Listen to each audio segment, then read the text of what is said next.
Hey there, rental return fans. Where am I headed? Oh, you better believe it.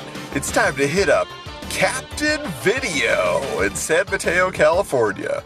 If you've listened to our preview episode for Season 2 of Rental Return, Tales from the Video Store, then you know that we discovered there was still a magical world of video rental open and operating as it had been for 25 plus years. And I'm on my way taking a 6-hour drive to figure it all out. Let's find out what they have hiding there. What do you think? Here we go! What mystic adventure lies ahead in these cloud-shrouded hills? Is there a valley of VHS beyond? Time will tell. Could this closed citadel house video cassettes of yesteryear? Time will tell. What is growing in these vast orchards? Could they be VHS fields? Oh, if only, if only. Alright, gang, here I am at the halfway point of my trip. I've been driving for 3 hours. There's still 3 hours to go, which begs the question, why would Adam drive 6 hours to go to an old video store? What is it he thinks he will find there? How could it possibly be worth an all-day trip? Well, that is the crazy thing about nostalgia, isn't it? That is the crazy thing about these undiscovered gems, that are hiding. They are in these towns. They are a piece of history that should not be forgotten, and luckily have not been by those who are running the establishments. But Captain Video for me is kind of that one last chance to find the video store experience in its purest form, because this is not a boutique situation. This is not an archived library VHS. This is literally a place that once operated at the height of the VHS boom. And then what they do, they were able to hang on for as long as they could. They still have VHS. They still have a beaded curtain, in fact. I mean, this is an amazing situation. I can't wait to share it with you. But when I walk through those doors, I'm imagining there's going to be some DVD and Blu-ray on the shelves somewhere. I have to imagine they had to adapt with the times. But I'm also imagining that there will be walls of VHS, or at the very least boxes of VHS to peruse. I think they know what they're doing there. And I think they know that there isn't a reason to get rid of those precious pieces of magnetic tape. In fact, I recall going to another video store several years ago that had been in operation since about 1986, if I recall correctly, and they were hanging on by a thread. They closed just a few months later, but that was exactly what was going on. There was VHS all over the walls, like the original, hey, I placed this on a shelf 35 years ago, and I've left it there ever since. And so I am hoping that Captain Video has held on to that style and said, yep, this is where, this copy of Double Impact has always sat. This is where the white clamshell of Pete's Dragon has always remained. Who knows what they still have left in stock? I've seen the reports that they've been doing sidewalk sales, but VHS for $1, backroom VHS for a little bit more. Very excited, so I can't wait to get there. Fuel me for these next 3 hours on the road. Let's see what we find. There it is, Captain Video.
here at Captain Video, guys, as we told you, and we're talking to Ira, the owner, for how many years, Ira? 37 years. 37 years running Captain Video here in San Since Mateo. 1985. That is fantastic. So, now, as we understood it, we were reading an article from around like 1982, I believe. Oh, there's an article on the wall there that about my store from the San Jose Mercury News. Yeah. And I've also been on TV a few times. I'm sure you have. Yeah, I mean, this is quite an accomplishment to keep it going. So, were you the one that started the Captain Video franchise? I didn't start the chain, but I did buy into the chain in 1985. Okay. And what was the first thought there when you? I was in the music business, and the music business had changed from albums to CDs, and it was going through its paces. Mm-hmm. And just about that was when VHS was starting to explode. Right. And people were realizing, I can buy movies. And at that point, they were $80 a piece, if you remember correctly. Yes, yeah. I have some with the price tag still on it. So when we first opened up the stores, we had 15 stores at the height of the video craze. And at the beginning, when we opened this store, just like all the other stores, we required people to join a club, Captain Video Club, and with the club you paid $50, and then you got X amount of free rentals, and the $50 would go towards buying more inventory, because at that point everything was so expensive. Yeah. And to this day, I'm still with the same distributors that I was back in 1985. Wow, that's amazing. Even though they're kind of like hanging on by thumbnails too. So, what was your first big, there's sometimes there's that movie that comes in and everybody's in the rush and you're getting all the calls. Probably Little Mermaid or Lion King at the time. Okay. On VHS. Yeah. Because at that point they were putting out 20, 30 million copies of a VHS. Yeah. Because everybody had to have. And what do you think at the time set Captain Video apart from any of the other groups? I think the most thing that we've survived on is the fact that we are all movie buffs. That we care about our movies, we know about our movies. People come in here most of the time with a blank look on their face, like, I don't know what I want, but I want something. Can you steer me in the right direction? Can you give me some sort of pathway? And right then and there we knew that you need to have organization. So we set it up by genres, by actors, by actresses, by new releases, by categories, so people could at least find a way somewhere to find something. Yeah. And here it is 37 years later and I'm still doing that. So somebody this morning goes, "Wait, where's the Gene Hackman section?" It's like right between, right over, So that still exists in my world. Yeah, so are you still in touch with those people that were renting back at that time? How many of the old timers are still coming in? I probably still have, most of them have either passed away, have moved away, have gotten into streaming or other avenues of getting movies. But I still have a core that comes in every weekend and says, what came in yesterday, today, Yeah. What's the new releases, and can you tell me what's coming out, and what's, and the new release section is right over there so you can see. Yeah. And most of them are just all made for DVD. That's the problem. Back in the day, people would know, this is coming out. The new Bond movie's coming out. But there's so few of those now that everything is direct to DVD. And they'll come in the store and go, what's this? I never heard of this. Matt Damon made another movie. Bruce Willis is making it. Yeah, Bruce Willis makes movies every week. Nicolas Cage makes movies every week, yes. And these people are still making money, making movies, and I'm here to give it. Most of the people come in here and they look at it and go, another Bruce Willis movie where he's a cop? Oh, gee, I haven't seen that yet. But they're starved for entertainment, so they'll take it. Yeah, so I'm curious. And every once in a while, wow, this was really good. It's Occasionally they'll hit it again, right? Yeah, do it right. Well, never like it was before. Yeah. But for you, when you have seen kind of the evolution of the different formats, did Captain Video ever try to get into Laserdisc or anything like that, or video disc? Well, we started out, we were into VHS and Beta. Mm-hmm. That was our forte. We were really the only store that really carried Beta. Oh. And we were a big proponent of Beta. And then Beta basically went through the course of not existing anymore. Yeah. So we went back to VHS. And the VHS was strong for a while, and then all of a sudden, the CD came in. The DVD market came out, and it was just like, you can get everything on a disc. You don't have to worry about tapes ripping and people rewinding movies and all that other stuff. So we got into the DVD area, and then obviously moved on to Blu-ray and 4K and all the other nonsense that goes on. Where how many times do you have to make people buy the same movie. Give me a break. Yeah. Because it's got 2 seconds of extra, there's one scene that's never been available. Okay. If you're into that movie, you gotta have it. Yeah. I get it, but I don't get it. You willing to spend $50 just to have an extra 3 seconds of footage that you never had Yeah. before? Well, okay. Again, it's not my place to decide. Exactly. So obviously in the store, and a lot of us that listen to the show, we're VHS collectors. We grew up renting VHS, and we still love it. Sure. So, what is the idea behind keeping the VHS? Because it looks like most of it's for sale. Is that right? Everything's for sale. Yeah. At this point, VHS I sell for $1 a piece, and right. just to get rid of it. And people beg me to take the VHS at this point, and it's like at a certain point, it's like I don't want it anymore. I mean, people just bring me bags and boxes. Wow. And Okay. stuff. It's just like I don't want to throw them away. What do I do with them? Well, I mean, I'm not a junk collector. I can only take a certain What amount. you can sell, yeah. Yeah, and it's like, and people wind up bringing me the same stuff over and over again. I don't need any more Disney VHS. Exactly. And yeah. then every once in a while, you get this phone call. Hey, yeah, I read on the eBay that if it has the black diamond, it's worth $1,000. It's like, okay, fine. Do you have any black diamond? Yeah. Yeah. Okay. I'm curious also because one of the things that most people remember about the video store experience, and you obviously keep it alive here, is the movie posters or the promo posters or promo items. Is there an item from over the years that a video company sent you? They've all been destroyed over the years. They get torn. But is there one that just sticks out like this was crazy? No. No, I mean I've actually gone out and found a few of my own and just kind of like put a frame on them and just say, okay, this is something I'd like. Yeah. Attack of the 50-Foot Woman is like a classic movie. Oh yeah. So just to have it in the store. But back in the day, when video was really happening, you would get anything you want. You could get T-shirts, you could get posters, you could get standees, and you would get them over and over again. There'd be so much stuff in your store, and then all of a sudden somebody realized, like, why are we spending all this money? And I used to go to the video convention in Las Vegas. Yeah. And these studios would spend thousands and thousands of dollars promoting the latest Stallone movie or the latest Arnold movie. And you kind of say to yourself, okay, well, great, free T-shirt. All right, stand on one. All right, no problem. But after a while, somebody finally hit the nut and said, why are we spending all this money? How is this helping us make more money? No, we're just being not. And forget that. This is business. Yeah. So all that stuff went away. And we were so spoiled by it all because you'd go to Vegas for 3 days and, you'd come home with bags full of stuff and, you're like a little kid, Yeah. going to a toy store. Like, oh, let's get this. Oh, I want to get this autograph. Oh, I want to get this autograph, So it became like a fun thing to do, but again, reality hits they're in wising and up nobody a little wants bit. to do any of that anymore.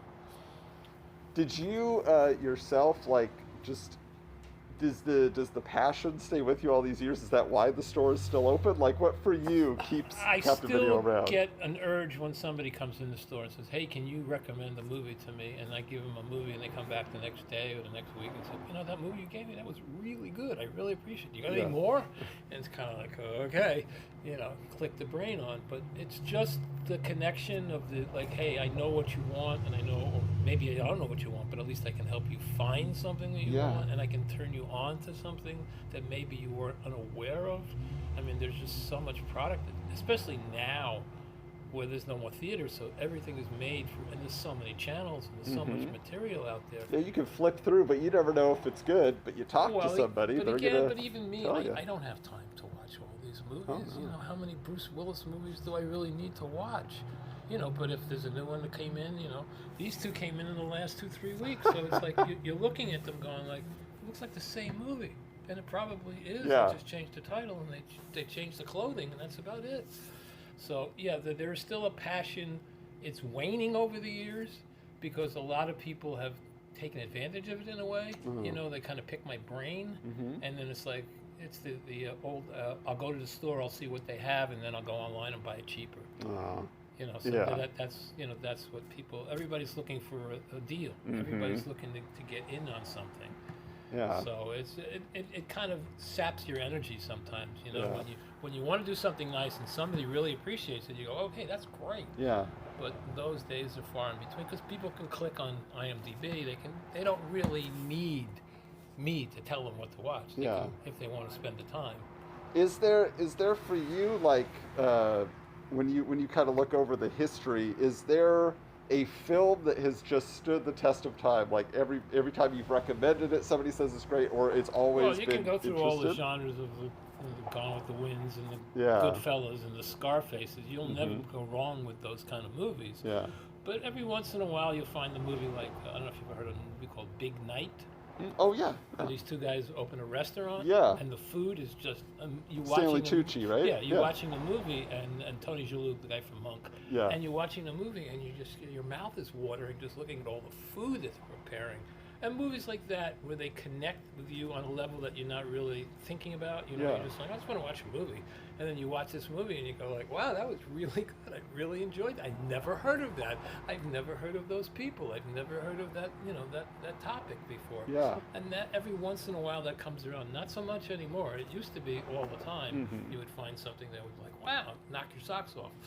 But obviously the business has changed so much. It's all about making money. It's all about clicks and, you know, how many streamers I can get and all that other crap that goes on now. Yeah. Now, what last question we have here, because the majority of everybody we've talked to that's worked in a video store, they've told us how much the tapes behind the beaded curtain, the backroom tapes, keep a store Yeah. afloat. Has that just been the case throughout? Yeah, we've had the best adult selection in the Bay Area for the last 35 years. Oh wow. And on days like Tuesdays and Wednesdays, when you don't see a whole lot of people because people are busy working, Mm-hmm. you do see a lot of those adult customers that are looking for the finds and looking for movies that maybe they remember when they were younger, Sure, or yeah. would go to the theaters to see when they used to have, you know, X-rated movie theaters and stuff like that.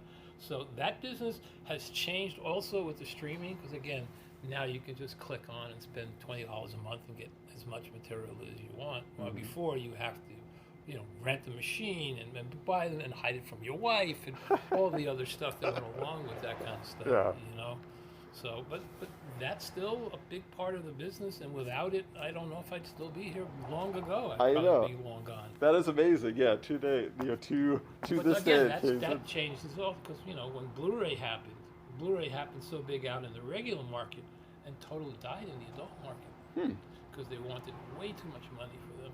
They were charging $40 to buy a Blu-ray DVD. Yeah. And an adult, it's kind of like, what, to see an extra 2 seconds, maybe a little clarity on something? I mean, come on, what are we talking about? And maybe you don't want the clarity. But Exactly. So that market went away very quickly. Huh. It was on there for about 6 months to a year. People were selling Blu-rays for $35, $40. And then all of a sudden somebody realized there's no market for this. People are not going to spend money because it's porn. That's the bottom line. It's a Ultimately, porn. yeah. So it's like, it's not something you're going to watch repeatedly over It's and cheap over and and over. disposable. That's what it is. Exactly. Yeah. And so, last question I have for you here is there a day in your life of this business of running this store, or just a moment overall that you can think back and say, you know what, this was like the pinnacle, or this is just the excitement of Probably running the this store? first day I opened the business. Oh, what do you remember about that day? It was a Saturday. It was March 23rd, 1985.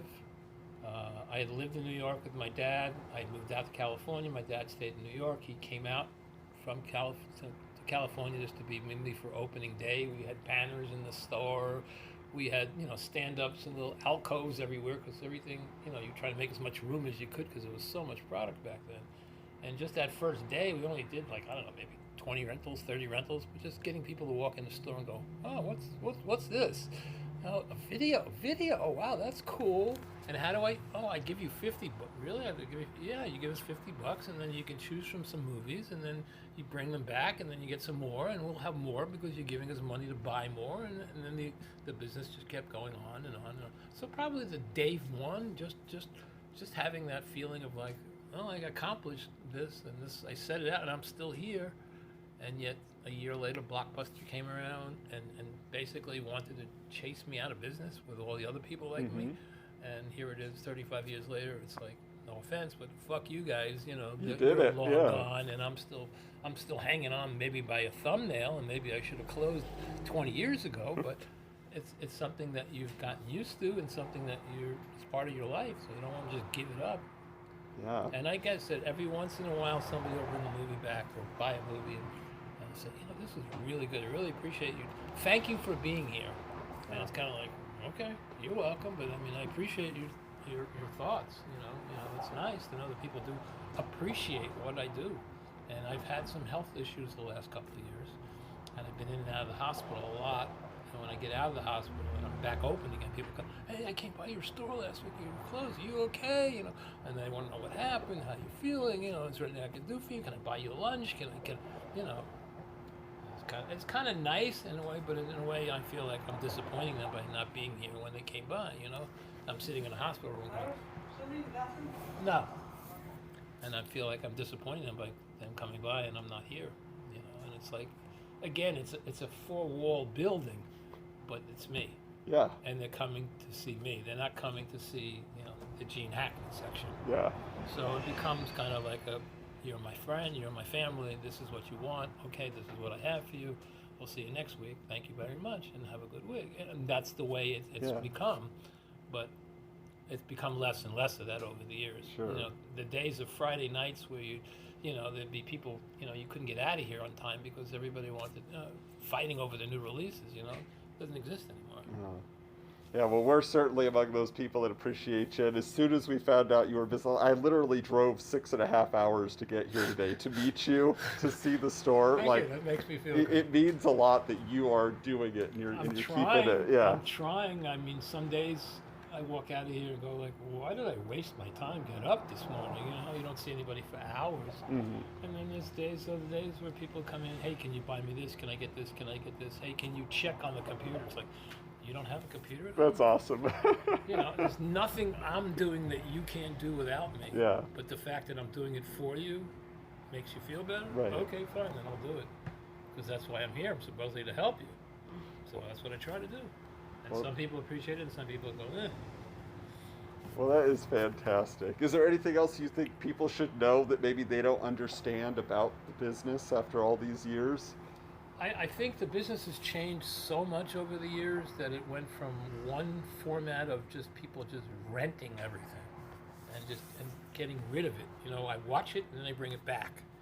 And then it changed into like the ownership part of it. Like I have to have my own library so I don't have to worry about coming to the video store anymore. I can have my own video store at home, which is good and bad in a lot of different ways. Mm-hmm. But I wish it was back to the old rental business, but it's hard to do that. I mean, you have to have this before computers. We were doing this stuff. I mean, so keeping track of everything and being organized, it was just very, very difficult. Yeah. Because people would steal from you. Back in the day, to this day, I still put movies out there. And I don't put the movies, and people go, hey, well, there's no movie inside. Yeah, well, because people might steal them, and even though at this point it has no value. But again, just the mentality of people going into a store and finding open merchandise, and you can turn on the news and find out people stealing drugs and all sorts of shit. Yeah. So, I mean... Movies, of course, will fall into that. Yeah, but they don't have the value as these other things have, thank God, at this point. Yeah. And you can still buy a movie for $3-4, so, I mean, it's like... I'll tell you, to us, it has a lot of value. So, Ira, just thank you so much. Again, what you're doing matters. You got some fans out there. Thank you.